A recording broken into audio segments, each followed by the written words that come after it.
So guys, আমরা উপরে যে দেখালাম ফার্স্টে, মানে আমরা হচ্ছে আসলে প্রথম থেকে গল্পটা বলি। আমরা চিকুকে নিয়ে এসেছিলাম ছোট্ট একদম এরকম এজে।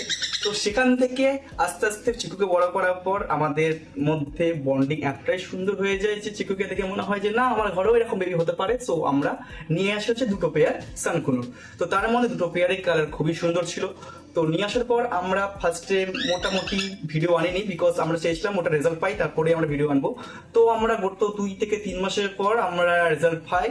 ফার্স্ট যে নিচের পেয়ারটা সেটা পারে একটাই ডিম, নিউ অ্যাডাল্ট, সো তার জন্য হয়তো একটা ডিম দিয়েছিল। তো একটা ডিমের পর বেবি হয় হচ্ছে এটা, আর এটাকে এখন আমরা হ্যান্ড টেমের জন্য নিচে নিয়ে চলে আসি। আর বাকি যে আরেকটা পেয়ার ছিল সে পেয়ারটা দেয় হচ্ছে 4টে ডিম। তো 4টে ডিমের মধ্যে একটা বেবি হ্যাচ হয়েছে সবে সবে, আর বাকি 3টে বেবি মানে ডিম এখনো আছে। আই হোপ ওগুলো সেফলি হ্যাচ হয়ে যাবে। তো সেগুলো আস্তে আস্তে আমরা এরকম হ্যান্ড টেম করার জন্য নিচে নিয়ে চলে আসবো। তো এরকম বেবি যাদের লাগবে তারা তো অবশ্যই আমাদের সাথে কন্ট্যাক্ট করতে পারেন। আমাদের ডিসক্রিপশনে আমাদের চ্যানেলের লিঙ্ক বা আমাদের ইনস্টাগ্রাম লিঙ্ক থাকবে, সেখানে কন্ট্যাক্ট করতে পারেন। তো মেন আসা হচ্ছে মদ্দা কথায়। তো এই যে বেবিগুলো আছে, বেবিটা এখন হচ্ছে খুব বেশি হলে 3 সপ্তাহ বয়স। তো এখন এত সুন্দর কালার আসছে যে রেড কালারটা কিন্তু নর্মালি আসে না, ইয়েলো কালার আসে, তারপর ধীরে ধীরে কালারটা ইনহ্যান্স হয়। বাট এখন থেকে রেড আসছে। তো পরবর্তী ক্ষেত্রে মল্টিং করার পর যখন ওর কালার ইনহ্যান্স হবে তো কি হবে আমি ভাবলেও কেমন একটা লাগছে। এর বাবাটা তো প্রচন্ড কালারফুল, আপনারা ভিডিওতে দেখেইছেন, আর মাটা একটু লাইট।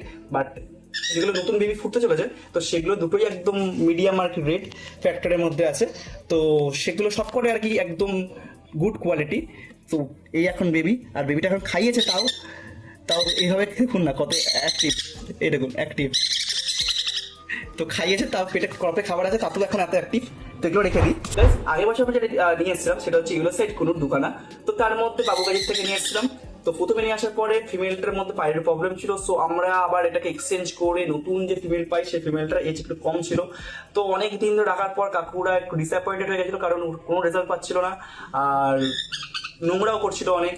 তো দেন ভেবেছিলাম আমরা যখনই আর কি এটাকে ভেবেছিলাম সেল করে দেবো, ঠিক সেই মুহূর্তে এই কুনুগুলো মানে সানকুনের ফার্স্ট বেবিটা এগ যখন লে করে ঠিক ওই টাইমে ওরা লেক করে হচ্ছে 3টে এগ। তো একটা কাকু এগ চেক করার সময় আনফর্চুনেটলি মানে ব্রেক হয়ে যায়, ডিমটা নষ্ট হয়ে যায়, স্পয়েল হয়ে যায়।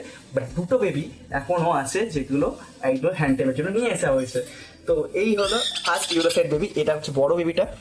আর একটা আছে ছোট বেবি, পুরো ক্লাউডি ক্লাউডি ওর বডি, পুরো সাদা ফাড়ে ভর্তি বডিটা। তো এই দুটো বেবি সাইজ দেখুন দুটোই কিন্তু সেম আর খুবই সুন্দর এই বেবিগুলো। তো এগুলোকেও আমরা হ্যান্ড টেম করা হচ্ছে।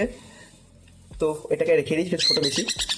এটার পুরোটাই এরকম গ্রিন কালার আসছে, আর এটারও কালার খুবই সুন্দর আসবে। আর